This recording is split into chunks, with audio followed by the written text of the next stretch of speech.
Ectopic pregnancy क्या होती है?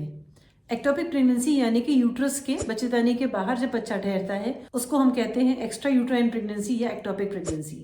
ये एक बहुत ही सीरियस कंडीशन है और डायग्नोज करना भी बहुत इजी नहीं है। इसलिए आपको ये जानना ज़रूरी है कि एक्टोपिक प्रेगनेंसी क्या होती है, उसको कैसे डायग्नोज किया जाता है और अर्ली डायग्नोसिस से कैसे ट्रीटमेंट किया जा सकता है। मैं हूं डॉक्टर ज्योति मिश्रा, गायनेकोलॉजिस्ट, और आज हम बात करेंगे एक्टोपिक प्रेगनेंसी के बारे में आपको क्या क्या जानकारी होनी ज़रूरी है। हर महीने जब आपका एग ओवरी से रिलीज होता है और उस समय इंटरकोर्स होने से स्पर्म्स आते हैं ट्यूब में स्विम करते हुए, और ट्यूब में ही स्पर्म और एग के मिलने से एम्ब्रियो बनता है, यानी कि अर्ली प्रेगनेंसी की शुरुआत होती है। इस प्रेगनेंसी को ट्यूब के थ्रू ट्रैवल करते हुए यूट्रस में आने में 5 से 6 दिन लगते हैं। इस समय अगर यूट्रस का रास्ता सही नहीं है, अगर कोई हार्मोन डेफिशिएंसीज हैं, ऐसे बहुत से कारण जो मैं आपको बताने वाली हूँ, अगर उनमें से कुछ भी है तो वो फर्टिलाइज्ड एग यूट्रस तक नहीं पहुँच पाएगा और ट्यूब में ही इम्प्लांट हो जाएगा। क्योंकि ट्यूब की क्षमता कम है, उसका डायमीटर कम है, तो कुछ समय बढ़ने के बाद ट्यूब अल्टीमेटली फट जाएगा और पेशेंट को पेट में बहुत ब्लीडिंग हो जाती है। सीरियस कंडीशन में वो डॉक्टर के पास पहुँचते हैं। इसलिए सबसे कॉमन है फेलोपियन ट्यूब में प्रेगनेंसी का रुकना, जिसको हम कहते हैं एक्टोपिक प्रेगनेंसी। कभी कभी ये फर्टिलाइजेशन और इम्प्लांटेशन ओवरी के सरफेस पे भी हो सकता है। कभी कभी फर्टिलाइज्ड एम्ब्रियो एब्डोमेन में, मतलब कि पेट के किसी भी स्ट्रक्चर के ऊपर जाके इम्प्लांट हो सकता है, उसको कहते हैं एब्डोमिनल प्रेगनेंसीज। तो ये कुछ एब्नॉर्मल टाइप्स ऑफ प्रेगनेंसीज हैं। तो आपने जान लिया कि एक्टोपिक प्रेगनेंसी क्या होती है।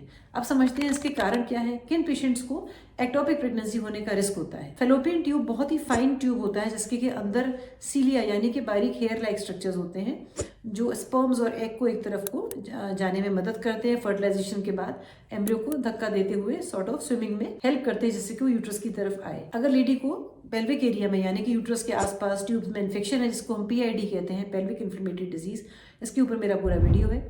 अगर ऐसा कुछ होता है तो सीलिया बहुत जल्दी डैमेज हो जाते हैं। तो अब जो फर्टिलाइज्ड एग यूट्रस की तरफ पहुंचना तो वहीं फंस के रह जाएगा, वो यूट्रस की तरफ नहीं पहुंच पाएगा, क्योंकि ट्यूब का इंटरनल स्ट्रक्चर जो माइक्रोस्कोपिक है, जो हमें आंख से दिखाई नहीं देता, वो डैमेज हो चुका है।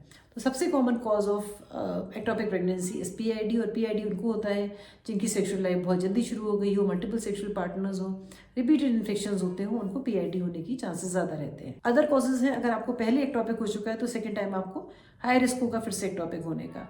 अगर आप कॉपर टी IUCD का इस्तेमाल करते हैं तो भी आप स्लाइटली एट हाई रिस्क हैं एक्टोपिक प्रेगनेंसी के। या फिर endometriosis, smoking, advance maternal age, ये सभी रिस्क फैक्टर्स हैं जो कि एक्टोपिक प्रेगनेंसी की होने की चांस को बढ़ाते हैं। अब समझते हैं क्या लक्षण है, कैसे पहचानेंगे कि आपकी प्रेगनेंसी एक्टोपिक है। अगर आपके दिन ऊपर हुए हैं, यानी कि आपके पीरियड्स थोड़े से मिस हो गए हैं और आपने यूरिन टेस्ट पॉजिटिव पाया है, इसके साथ आपको बहुत ज़ोर से पेट में दर्द हो रहा है या आपको ब्लीडिंग स्टार्ट हो गई है ऑफ एंड ऑन, तो आप शक कर सकते हैं कि कहीं मेरी प्रेगनेंसी यूट्रस के बाहर तो नहीं, कहीं एक्टोपिक प्रेगनेंसी तो नहीं। इसके साथ पेशेंट को कभी कभी ब्लैकआउट हो जाना, फेंटिंग हो जाना या शोल्डर टिप पेन होना, ये सब भी लक्षण है एक्टोपिक प्रेगनेंसी के। अब अगर आप डॉक्टर के पास जाएंगे, डॉक्टर सबसे पहले आपका या तो अल्ट्रासाउंड कराएंगे या बीटा SCG, डिपेंडिंग आपको कितने दिन ऊपर हुए हैं। कई बार हमको एक ही चीज़ से ये डायग्नोसिस नहीं हो पाती, हमको कॉम्बिनेशन ऑफ ब्लड टेस्ट यानी कि बीटा SCG भी कराना पड़ता है और अल्ट्रासाउंड, ट्रांसवेजाइनल अल्ट्रासाउंड भी कराना पड़ता है, और दोनों के मेल से हम बता पाते हैं कि आपको एक्टोपिक है कि नहीं। लोग कहते हैं कि वो डॉक्टर तो डायग्नोज नहीं कर पाए। डॉक्टर की काबिलियत में कमी नहीं है, ये डिजीज ही ऐसा है कि इसको हमें सस्पिशन पे डायग्नोज करना हो। केवल एक बीटा SCG से हम 100% नहीं कह सकते कि आपकी प्रेगनेंसी यूट्रस के अंदर है या बाहर। कई बार हमको सीरियल लेवल्स करानी पड़ती है। आज एक लेवल कराई, फिर हमने 48 आवर्स के बाद फिर से आपका बीटा SCG कराया, जानने के लिए कि एक्टोपिक की तरफ इंडिकेट कर रहा है या नॉर्मल इंट्रायूट्राइन प्रेगनेंसी की तरफ इंडिकेट कर रहा है। कभी कभी अल्ट्रासाउंड में लीजन दिखता है पर वो क्लियर नहीं होता कि ये प्रेगनेंसी है कि नहीं। कहीं ऐसा ना हो कि आपके यूट्रस में भी प्रेगनेंसी दिखाई देने वाली हो और उसको हम डैमेज कर दें जस्ट एक शक के बेसिस पे। इसलिए एक्टोपिक को कंफर्म करना बहुत जरूरी है बिफोर स्टार्टिंग एनी ट्रीटमेंट। अगर आप ट्रीटमेंट ना लें तो क्या खतरा हो सकता है। अगर आप ट्रीटमेंट नहीं लेंगे तो कई बार ये प्रेगनेंसी अपने आप एब्जॉर्ब हो जाती है, कई बार अबॉर्ट हो जाती है, इसको हम ट्यूबल अबॉर्शन कहते हैं। पर मोस्ट ऑफ द टाइम ये प्रेगनेंसी, क्योंकि ट्यूब का कैलिबर डायमीटर पतला है, ट्यूब फट जाता है और ये पेशेंट रप्चर्ड एक्टोपिक लेके हमारे पास आते हैं। कई बार ये पेशेंट शॉक में होते हैं, उनका BP पल्स कुछ भी रिकॉर्डेबल नहीं होता, इतना ज्यादा खून पेट में फैल चुका होता है कि उनको हमें इमीडिएटली ऑपरेट करना पड़ता है। तो आपने समझा कि सही समय पर न डायग्नोसिस होने से एक्टोपिक प्रेगनेंसी से माँ की जान भी जा सकती है। अब समझते हैं ट्रीटमेंट ऑप्शंस क्या हैं। अगर आपकी प्रेगनेंसी बहुत ही अर्ली स्टेज में है, ट्यूब के अंदर ही है, ट्यूब फटा नहीं है, कहीं ब्लड नहीं आया है, बीटा SCG लेवल्स भी एक पर्टिकुलर लिमिट के अंदर ही हैं, तो हम आपको मेडिकल ट्रीटमेंट यानी कि इंजेक्शन से ट्रीटमेंट दे सकते हैं।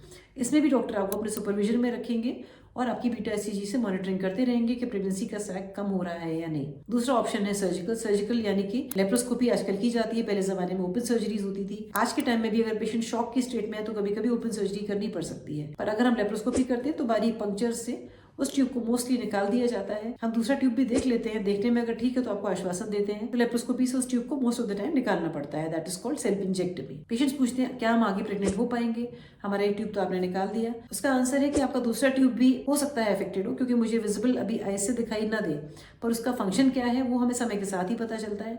हम पेशेंट से कहते हैं कि कुछ समय के बाद आपको 6 महीने गैप या 3 मंथ्स के गैप के बाद फिर से ट्राई करेंगे, then we'll keep a high suspicion कि आपके जैसे ही दिन ऊपर चढ़े सारे टेस्ट कराने हैं, including beta HCG and transvaginal ultrasound, to make sure कि ये रिपीट एक्टोपिक तो नहीं है, कहीं ये ट्यूब में बच्चा तो नहीं रुका है। Once an ectopic always think of an ectopic in the next pregnancy. Ectopic pregnancy से आप बचाव कैसे कर सकती हैं? अगर आपको थोड़ा भी इन्फेक्शन है वेजाइनल, ये एक साइन होता है इंटरनल इन्फेक्शन का, तो जल्दी ही ट्रीटमेंट लें।